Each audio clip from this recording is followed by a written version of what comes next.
I think a reason why I like real estate is this is kind of like my competition that I have now. Like I pick somebody out that I want to beat, and whatever I have to do to sell more than them, I'm going to do. So if they're like pulling ahead of me, then I'm going to be going out and trying to find a listing or call in and trying to get something going to, to beat them. So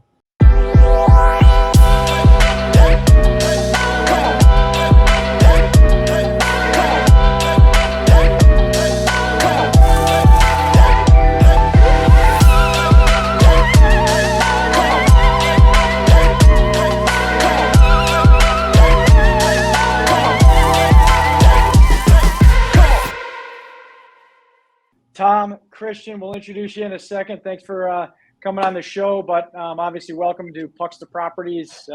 Purpose of this podcast is to give back to all the players.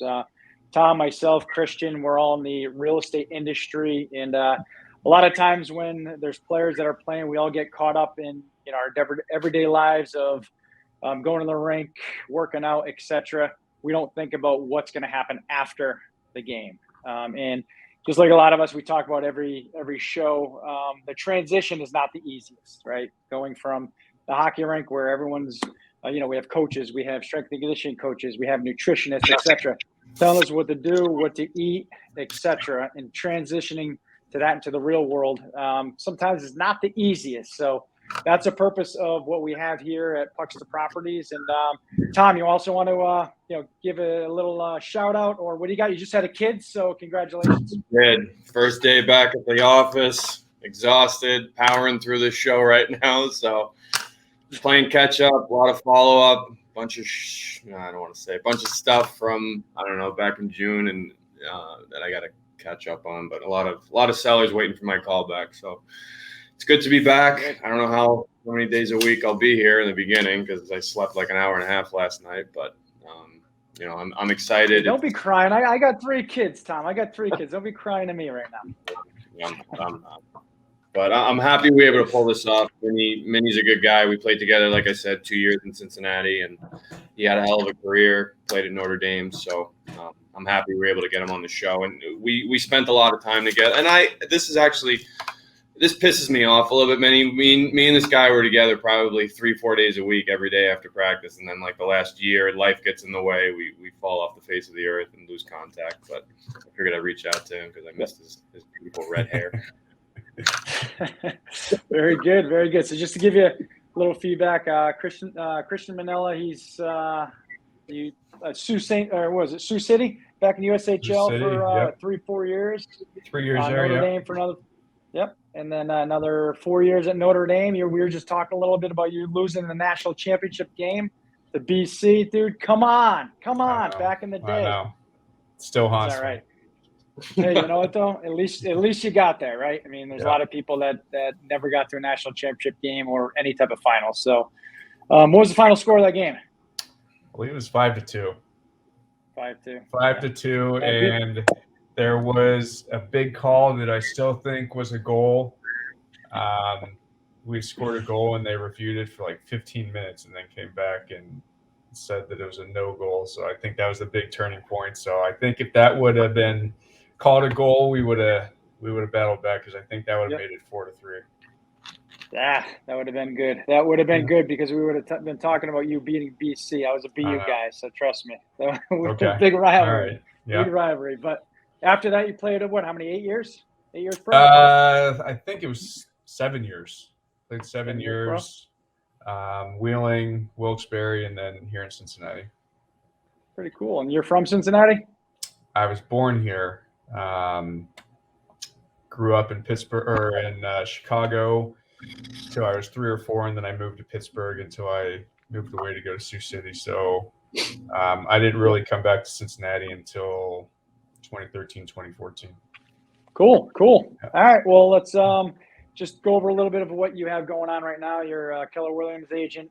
You used to work for a team or with a team. You went on your own. You've done a little over $5 million in transactions. You're going to hit about $10 million by the end of the year, which equates to I think about 47 closings. You're working with a marketing company to help you drive leads, do posts on Facebook. We'll get into that stuff just to give everyone an overview. The important part, I know Tom always wants to talk about the transition. One of the interesting things is you got licensed in 2013 while you were still playing. Is that correct? I did. Mm-hmm. Awesome. Why? What was your thought process and mindset there? I mean, I had always been interested in real estate, and young dumb me, I thought that it would be like $1 million listing. Just walk into these nice places and sell them, and thought I could do that. So I had surgery one summer and thought it'd be a good time to get my license. And I think I was on LinkedIn, and one of the local real estate companies here in town reached out to me and wanted me to come in and sit down with them. And I went, and they said, "We think you'd be a great fit here." And I thought, this is the easiest interview process of my life. So I don't know what 4 years of college did for me and all the interview prep classes we had to take. I thought it was easy, so I joined them, and come to realize, I mean, they'll take anybody. So I was just young and dumb and got my license. But I'd always wanted to get into real estate after hockey, so I knew that hockey wasn't going to last forever. So started planning, and just so I had something in my back pocket whenever I was done. Well, you're one of the few, because I thought hockey would last forever for me. Mm-hmm. When I was 30, I realized that you know what? It's not going to last forever. I got to figure out something. And so you're primarily on the agent side, right? Not on the investment side at all. Have you dabbled in that at all? Nope. Pretty much on the agent side. I've thought about getting into the investment side. At some point, I want to eventually do it, but I'm just busy building up my business, and like I said, I didn't grow up here, so it's been a battle just breaking into the industry here in town. So that's where a lot of my efforts been. But in the future, definitely. And I know Tom has a couple questions, but one of the things that highlights, that kind of screams out at me, is you have a 4-year college degree, right? Did you get your degree? I did. Mm-hmm. What was it on?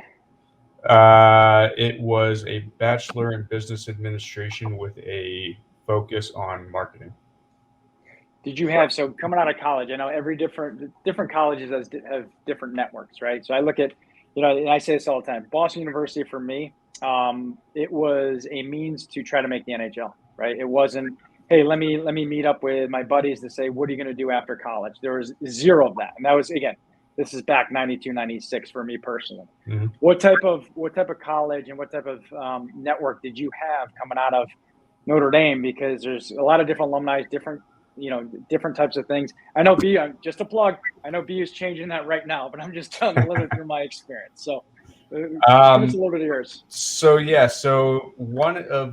obviously Notre Dame is a very well-known school, great education, but another benefit to go to Notre Dame is the alumni network. Yeah. That can open a lot of doors for you. But I was kind of in the same boat as you. When I was in school, I wasn't thinking about that. I was thinking about the NHL, and I didn't go to one job fair in school. I didn't go to any, networking events and stuff like that. So I had one thing on my mind, and obviously here I am right now. It didn't pan out. So, but the Notre Dame network is huge, and there's a great alumni network here in Cincinnati, and that opened some doors for me. But I didn't want to get into, finance or wealth management and stuff like that. So I chose to get into real estate, and, I meet people that I don't know if I get clients and get listings because I tell them that I went to Notre Dame and graduated from Notre Dame. I don't know. Unless they're Michigan or Ohio State fans, I think that helps. So, Yeah, I mean the Notre Dame network, everybody talks about it, and it opens a lot of doors. So that was a huge benefit to going to school there. All right. What do you got any questions there, Tom? I got a bunch of them as well. Yeah, my biggest thing was, like we spoke about earlier, the transition. What was it like for you? You know, obviously played in the coast, played in the American League. You never went overseas. Bob and I did at some point later in our career. What was the biggest transition for you coming out of pro? You know, I know Bob and I, you know, in the beginning, I think I've been with Bob over a year now. And my biggest thing was, you know, as you know, sad as it is to say, it's like finding myself. It's like, what the hell am I going to do next? You know what I mean? 100%. 100%. Yeah, I mean, it was brutal. I mean, you went from a life that you knew since, I don't know when you started playing, but I was 3 when I started playing hockey. Yeah. And it was literally, it took over your life for 30. I retired when I was 33, so it took over my life for 30 years.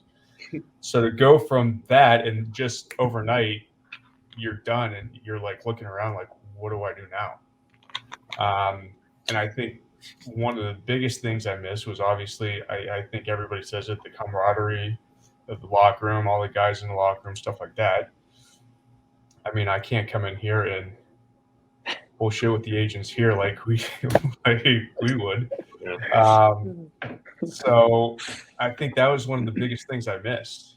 And just something that literally took over our lives for so long. It got us all in education. Even though I didn't play in leagues overseas, we still went over and played hockey in Europe and stuff growing up.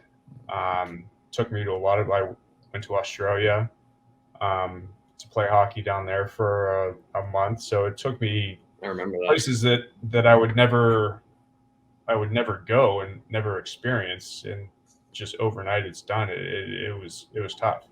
So I think you hit the nail on the head. You had to find yourself. Yeah, and we always talk about, you know, whenever we're recruiting or, you know, interviewing guys, we always try we try as best we can to target ex-athletes for, you know, different reasons. But one thing we always talk about is that, you know, real estate is very self-educated, self-taught. You know, putting yourself out there and putting yourself in a position to be uncomfortable and ask a bunch of questions you just don't know. And for us, we always say, like, why do you think hockey players typically gravitate towards real estate? You know, I'm looking at my list here about guys I've reached out to, whether it be LinkedIn, Facebook, whoever, just networking, just reaching out to different walks of life. And this is from every level. Like the last 4 episodes we have, they were all, you know, NHL guys. So we're trying to get a gauge on different levels that, you know, guys have played at, because the money we made is not the same money that an NHL player is going to make. And now he's working every day. So for us, I feel that, you know, SP guys, Coast guys, they've had to grind a little bit more in the new transition in life, because they're so used to that while they're playing, you know, being essentially a piece of meat, being traded, being waived, you know, being cut, you know, up and down, left and right. There's not as much stability. So me and Bob always talk about it, like, why do you think hockey players typically succeed in this industry? Well, I'll tell you why. I think, honestly, I think people are lazy. I think there's a lot of lazy agents out there. And I think hockey players, I'm sure it's other sports, but obviously I don't have any experience in other sports. I think hockey players are just wired differently to, you know, they set a goal for themselves. What's that? Everybody says the same thing. Oh, really? Yeah, I just think they're wired differently, because it's just a different mindset than others. Yeah, it's a different mindset. I mean, you set a goal and you'll run through a wall to achieve it. So I think that's why, you know, hockey players are successful in this, because it's not easy to get into. I mean, the turnover rate in real estate is, what's the percentage for agents to make it through the first couple of years? I don't think it's very high. I think it's like an 85% or 85 to 90% rate of agents who get their license and never actually renew it. Yeah, so 10% of the people make it. Yeah. So and Christian, I'll just add to that in 2 seconds. Even the individuals that we interview from the NHL, they go through the same struggles. Let's call it what it is. They're not making. They didn't make $15 million a year, $10 million a year, whatever it looks like. It's a lot of guys that were either up in the NHL, going up and down, back and forth. two right? ways. Doesn't matter. They're making league minimum. Right. So it doesn't matter. The point is, I mean, think about this. And I talk about this a lot. My brother, back in the day, 91, he was number 4 in the world draft pick, right? And obviously the money back then is a lot different than it is now. He's one of the head scouts right now for New Jersey, but he still has to work. Let's call it what it is. It doesn't matter. You still have to work. I mean, what would you do if you had $10 million in the bank right now? You wouldn't just sit there and do nothing. Like you need purpose in life. We all need purpose. And I think that's one of the things that, Tom, when you said that earlier, it's really finding a purpose, right? What is your purpose in life? Because, in the hockey rink, our purpose is playing for each other, winning, team. I got your back. I'm going to block a shot head first in the playoffs. Like, let's call it what it is. That's what we do for each other to win, right? When you leave the locker room, though, it's like, shit, what do you do now, right? And I think that's the trying to find yourself. And I think the real estate industry is an industry that is welcoming to all of us because there's 0 barriers of entry. It doesn't matter if you have a 4-year college degree, right? You could jump in as going to juniors and never going to college. So I think that's the beauty of it. So you can elaborate on that, Christian? Yeah, I mean, and like I said, it's not an industry where you can step in and have instant success. I mean, I didn't get my first. So I came here, as I said, I didn't grow up here, so I don't have high school friends here. We got a small family. I've been in like a full-time agent for 4 years now, and I think I've got like 2 or 3 referrals from my family. Yeah. So, like I had to build this business all on my own. And here's the thing, like when I first got in, I'd always ask like, how do you become successful here? And everybody said door knock. Yeah. Everybody said door knock, but I don't see anybody else doing it. There's only one other person in this office that I know door knocks. So again, like I just think people. Did you do it? Yeah, I did it. I did it. And people would slam the door in my face and yell at me through the door. And I'm thinking to myself, I'm walking away, I'm like, damn, my life is really made a 180-degree turn. Like last year I was playing hockey, and now these people that have no idea who I am are slamming the door in my face. Dude, hey, you know what I did? I did the same thing for a year straight from 10 a.m. to 3 p.m. I got a list of pre-foreclosure properties, people losing their houses, and I door knocked for a year straight. So I did the same. I had the same feelings as you, and I'm like, shit, man. I was just playing in, I was just in Europe, and I'm like, now I'm knocking on doors, people slamming the doors in my face. But best thing ever. Yeah, and exactly. I mean, there were a lot of dark days, and like I said, I didn't have my first closing. My first year, my first 12 months, I only closed $243,000 in real estate. I had one closing, and I made like $7,000, and then my brokerage took 50% of it, so I made like $3,500. And I just think, just growing up in hockey and refusing to fail, like, I mean, like I said, there were a lot of days where I'm looking at myself like, what am I doing? Yep, it's a long game though. Real estate's a long game, right? You guys, you nailed it. So that's a good way to look at it. Yeah. Are you repping? You doing listings or mostly repping buyers? Like, what's your day to day like right now? I mean, I just looked at it the other day. I've had 21 closings. I was at 21 closings so far this year, and I think 11 are listings. So in a market right now where inventory is low, I'm still pretty balanced, which has been nice. But before things got crazy, I would usually be able to get 2 other pieces of business per listing, whether it be somebody coming through the open house or door knocking and getting another listing in the neighborhood. But the last year, everything's been nuts. So everything's closing or going under contract same day. So I don't have time to market it or anything and try to get repeat business. So a lot of it's been one and done. But I mean, it's been good. I've been balanced and not having to deal with being buyer heavy and having to put in like 9 offers before we finally get one accepted. So it's been pretty good. So let's talk a little bit about team, because you were on a team and then you know, obviously something happened. In real estate, it's a lot about like the locker room, right? So when you start building a team in real estate, it's like a hockey locker room. You got to see, is everybody pulling their weight, right? I think that's really important for everybody. I don't know how much you want to get into that, or I'll talk a little bit about. Yeah. All right, cool. All right, you did bring up about your team lead and not putting in the work that everybody else is putting in. So talk a little bit about that, because I think that's important. Yeah. So again, not growing up here, I didn't have a huge sphere of influence. So I thought I spent a year on my own. And I did, or maybe a year and a half, I did like 243,000 my first year. Second year, I was up to like between 3 and 4. And then I thought it would be good to be on a team, maybe for a few years, just to build a client base and kind of learn and stuff like that. So somebody had approached me, and I don't know if you're familiar with the Keller Williams,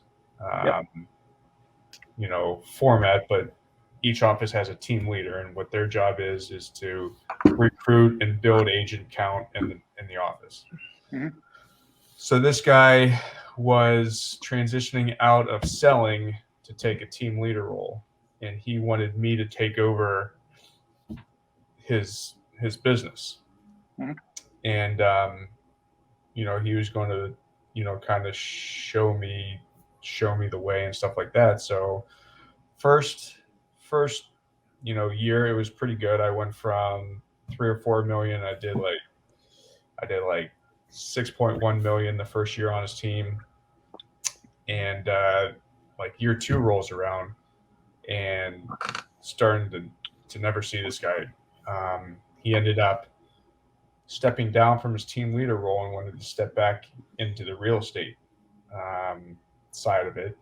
So I thought doing that, I'd be seeing him. Mm-hmm. I'd go a month and a half without seeing this guy. Yeah. I'd be. And this is supposed to be your coach or your team lead. Exactly. Yeah. Yep. Yeah. And I'd see on Facebook he's down in Florida, and then he's home. Fake book. Yeah, and then he's home, and then he's out in Colorado the next week. And I'm sitting here, and I'm like, what am I doing? Like, I'm giving this guy 50% of my commission. Mm-hmm.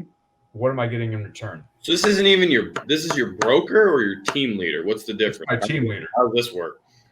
So in Keller Williams, you got a broker. Yeah. And then you got a team leader, which is like the office CEO, and their job is to recruit and get agents to the office and build up the office. Okay. So when that was his primary job, he kind of stepped back from real estate and had me take over. Okay. And he was in that role. Is he feeding you leads, or are you on your own? I'll get to that. So I mean, how much time do we got? Because I could go on. And I just want to interrupt you. The reason why this is important is because we know we grew up in the locker room, right? And it's all about team. And you're talking about the dynamics of business teams. It's a lot like when we were in the locker room, because this is really important. So hopefully everyone just really listens to how all of this stuff happens, because now this is business. Yeah. So he's team leader for the office. Then he steps down from that role back into real estate.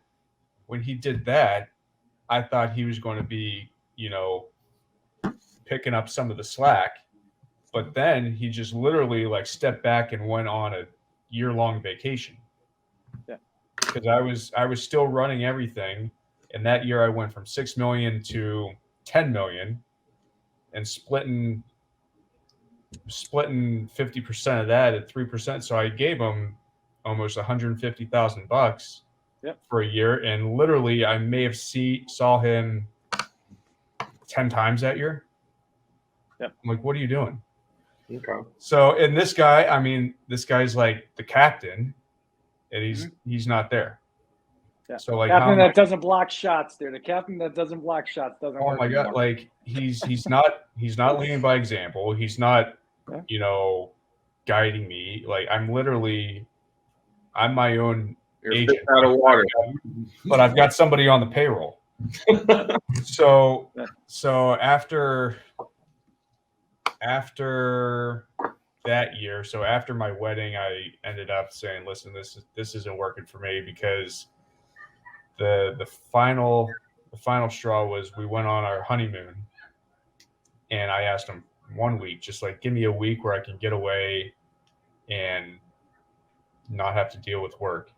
He's like, yeah, I got you. So I'm down in Florida, and I'm getting calls from agents saying that they're trying to get a hold of this guy, can't get a hold of him. So I ended up working 2 hours every morning on my honeymoon because he's MIA, and Andrea wasn't too pleased about that. But so I get back. The following week, he's going to Florida. He's like, well, when I'm gone, you're going to have to take over everything. I was like, wait a second here. I was just on my honeymoon and I was working. He's like, well, that's why you got Mitch to assist you. And I was like, no, Brandon, I'm not paying Mitch. I'm paying you. It isn't working. So I hope Mitch and see this. What's that? Well, I hope you share this and Mitch and Brandon see this. Well, Mitch ended up Mitch is 3 doors down the hall from me. Mitch ended up leaving him like 3 months after I left. So now Mitch kind of works for me now a little bit. There you go. Nice. And then Brandon ended up leaving and going to another brokerage. But cool. But yeah, leads. He made it seem like he was paying for leads, and then talking with my lender and stuff, he's like, I haven't gotten a cent for leads. I've been paying for them. I'm like, okay, this isn't working. Yeah. So you knew pretty quick too about that. One of the takeaways is, I know we were kind of yucking on Facebook, we're calling it Facebook before this, but I think this is important. If you're a business owner, I personally don't like posting shit on Facebook. I'll be honest with you. I don't, and I have a couple different businesses that I run, a virtual assistant company out of the Philippines, obviously Perch Rock Management here, etc. But, I'm a lot like you, man. I hate posting because it's like, hey, look at me, look what I'm doing. Half of the time you get people that are so full of shit that that's not their real life. Yeah, it's not their real life. It's such crap. And it's like, people are like, oh, look how well he's doing. I'm like, dude, I know for a fact that person's not doing well. I'm like, all right. So I take a step back. I don't post. I'll post every once in a while. It's not for me. When I post, it's something that my wife posts and I just share it. Yeah. So, and trust me, there are some people that I know you're working with a company and our virtual assistants post for us on like Instagram and Facebook and do all that posting. But I'm not going to sit there and, because this is something, there was a speaker buddy of mine back in the day that I had a friend that had a red Porsche, right? And the guy's like, hey, can I take a picture next to your Porsche? No joke. Took a picture next to the Porsche and posted on Facebook like it was his. I'm like, dude, you're a loser. Like, you're an absolute loser. I'm like, all right, I'm out. I'm like, I'm doing any of that crap. Like, it just pisses me off. I want to shine a light on something. So basically, Christian, and this is, I don't know if it's the business, I don't know if it's the athlete, but basically Christian said, go fuck yourself.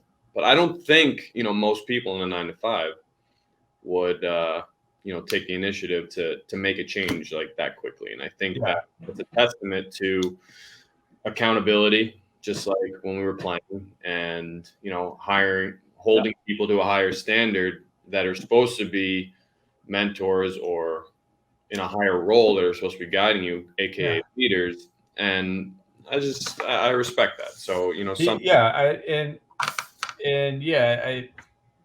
honestly, I think I was loyal to a fault. I think I should have made the move a year earlier, but for some reason I felt bad. People won't because they're comfortable. Yeah. Or they don't want to hurt someone's feelings. Yeah. And I just had enough. I mean, you're supposed to be the leader, like be present, lead by example. I'm not saying you have to, you've obviously earned the right to be the boss. So I'm not saying you have to work 60 hours like I do, or maybe you do. I don't know. But at least come into the office a couple of days a week and show your face. This is the guy I'd fight in practice for sure.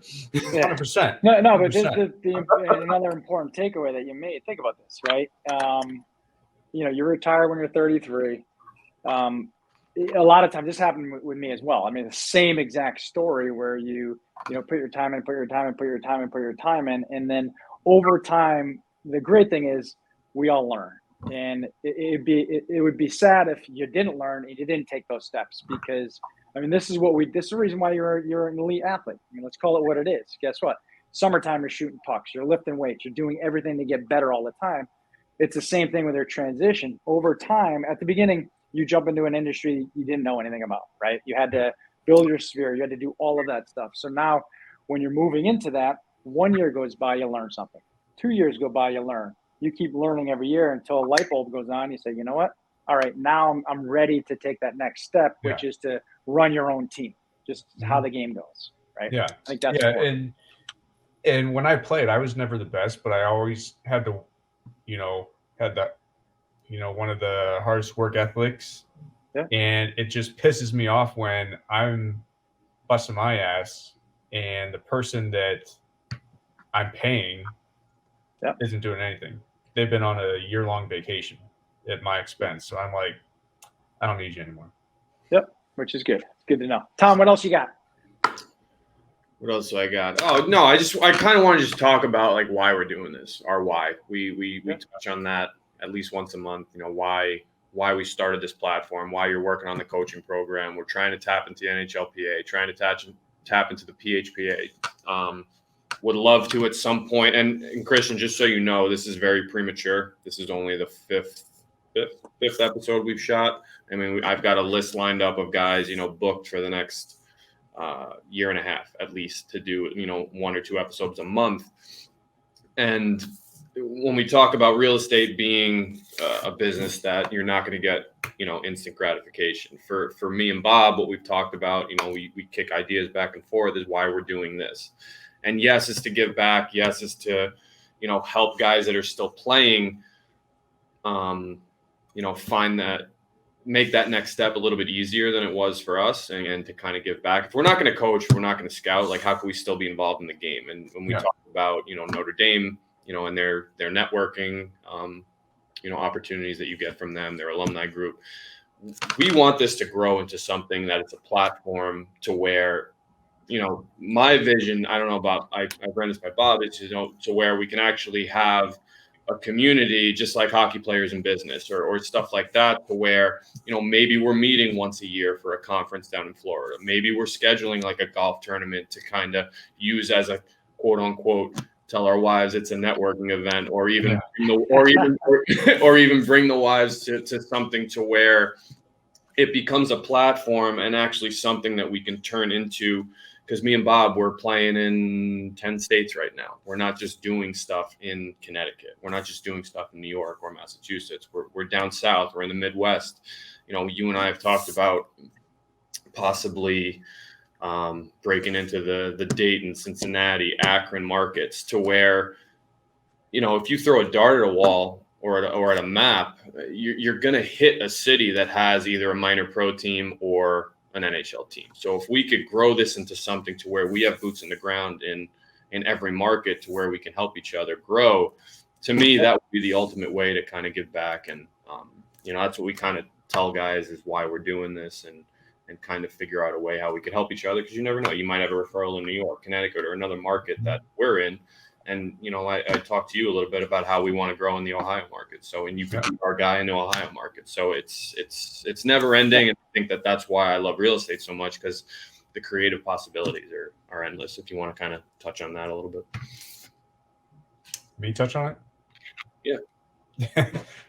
No, there's so many different avenues you could take in real estate. You can go into investing, like Bob said. You can get into sales, like I'm doing. You can get into commercial. You can get into, do you remember Colin Mulvey? Yes, he's doing something there now, isn't he? I know he's so he's here now, and he's probably, I don't know, I've sold like 4 or 5 houses to him. Like he's doing rentals. He's flipping, and he's also like doing Airbnbs and killing it right now. Yeah. Nice. And that market here in Cincinnati is huge. So there's so many different things that you can do in real estate.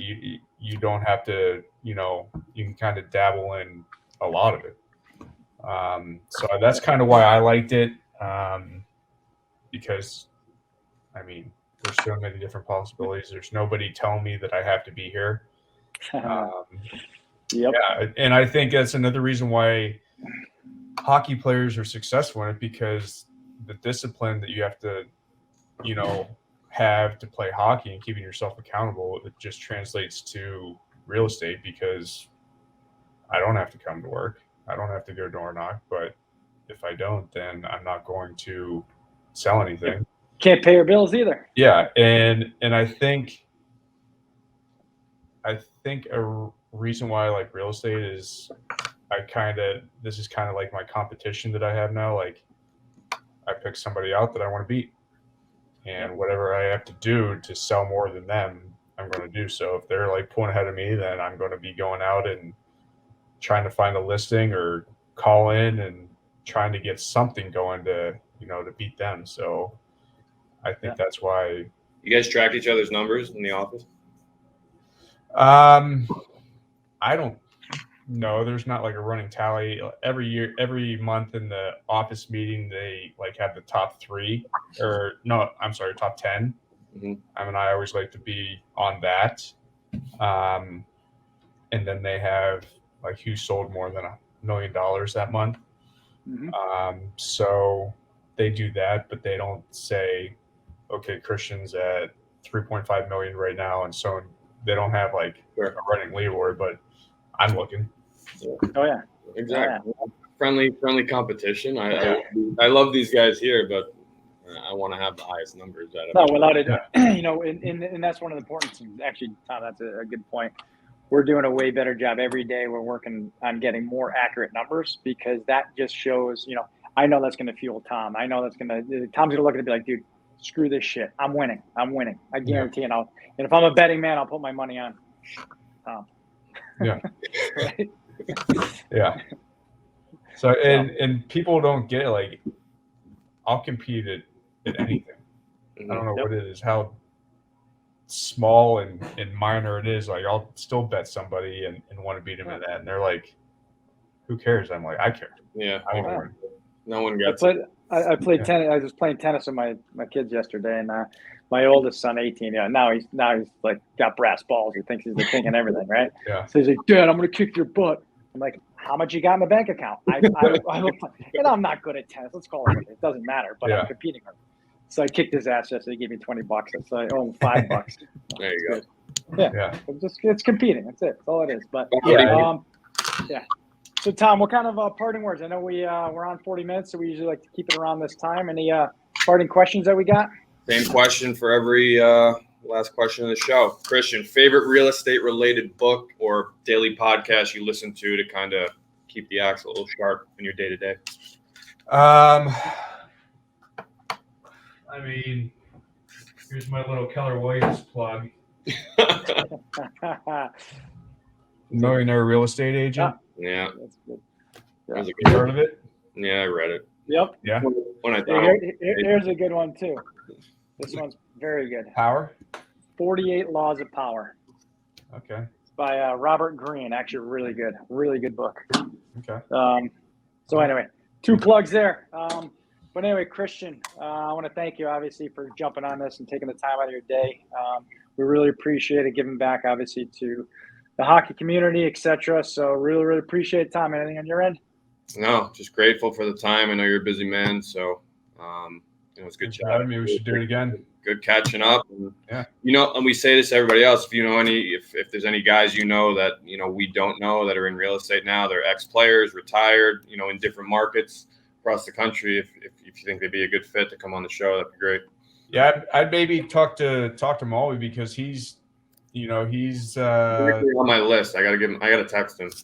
Yeah, he's doing something. He's not a real estate agent, but he's in real estate and kind of dabbling into something else. He's always looking for something to do, and he's been fairly successful.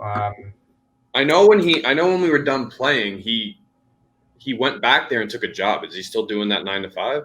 Yeah. So he's got that, and he's okay. Yeah, so he's got a job.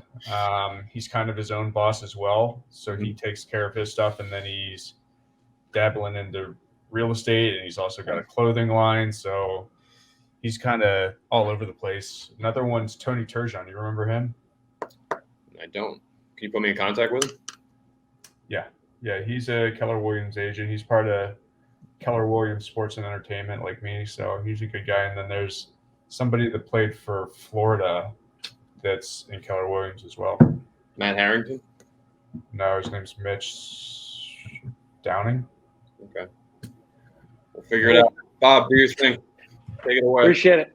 All right, cool. First of all, thank you, obviously, Christian, for everything. Thanks for having me. Obviously, check us out if you guys have any questions. A couple different companies. We have Perch Rock Management, perchrockmanagement.com. You guys are looking for any roles, any jobs, or anything like that, and want to join a team. We have an investment company like Perch Rock Management. Also have a virtual assistant company interested in virtual assistant services. Check us out at REVA Global, REVA Global.com. With that being said, thank you very much. Tune in, share this, let all the ex-players know or current players know that there is life after the sport. And real estate's a great way to get things rocking and rolling and to join an industry where you can build a team again. So anyway, thank you, everybody. Appreciate it. All right, thank you. Christian. Later. See ya.